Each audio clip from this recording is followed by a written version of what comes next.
We got 1 minute as a group to review more stories from this week's news. First up, State Representative Sandra Jeff has been taken off the Democratic primary ballot after a district judge ruled that only 68 of her 91 signatures were in fact valid. Gary King, with support of conservation voters of New Mexico, filed the case against Jeff, who is a Democrat but has often sided with Republicans. Supporters of Ms. Jeff said she was not given enough time to respond to the lawsuit, but Ms. Jeff confirmed that she will be appealing the case to the New Mexico Supreme Court. Dee Dee, you have obviously here first. Do you think she's really going to do that? Or if I was her, I would sit out a term and just come back and re-register as a Republican and give it a go and win.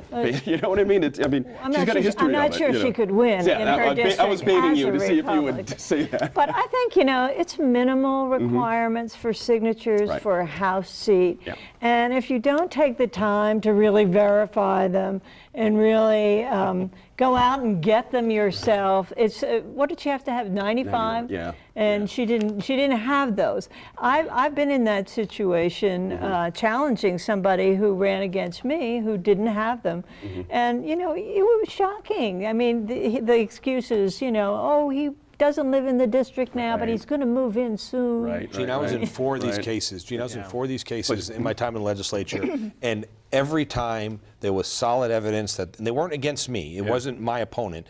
Every time there was solid evidence, this is the first judge ever that I have seen that made any ruling like this. They've always said, well, the intent was to get him. People are trying. Let the voters make it a campaign issue. Not true. The number of people that have been kicked off the ballot for not getting adequate signatures is 0.1% of the number of people that have been challenged. I'm going to hold you guys there, let the legislators slug that one out. Now, Mark Rudd, one of the founding fathers of the radical anti-war group Weather Underground, has endorsed gubernatorial candidate Alan Weber. That has brought a hefty criticism from Republicans who denounced Mr. Rudd as a domestic terrorist.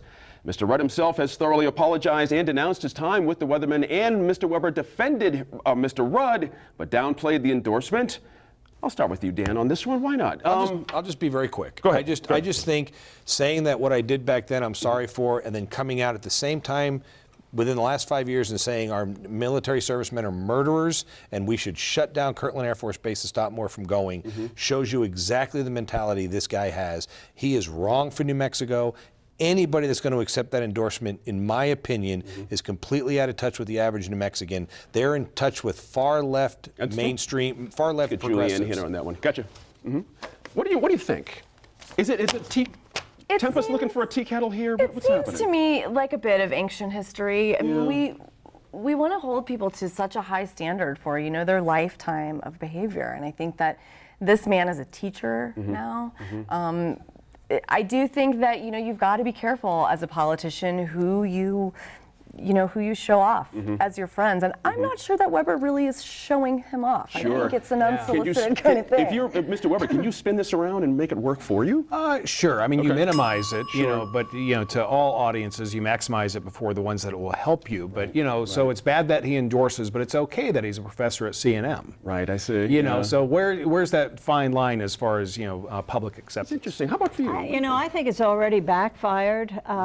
This was obviously an attempt of Republican operatives to take a page out of Sarah Palin's book and try to make President Obama look like a terrorist 6 years ago. Same deal, and it's a dirty trick. It's the kind of thing that engenders more gutter politics. And after all, this is a guy who not only gives to Alan Weber, but gives to the Nature Conservancy, and we don't. And a lot of other candidates. And other candidates, and nobody says they're terrorists. That's a good point. The state auditor said this week that Expo New Mexico is operationally insolvent, and its long-term viability is at risk. Expo hosts the annual state fair, as you know, and it's a state enterprise fund, meaning it must pay for itself.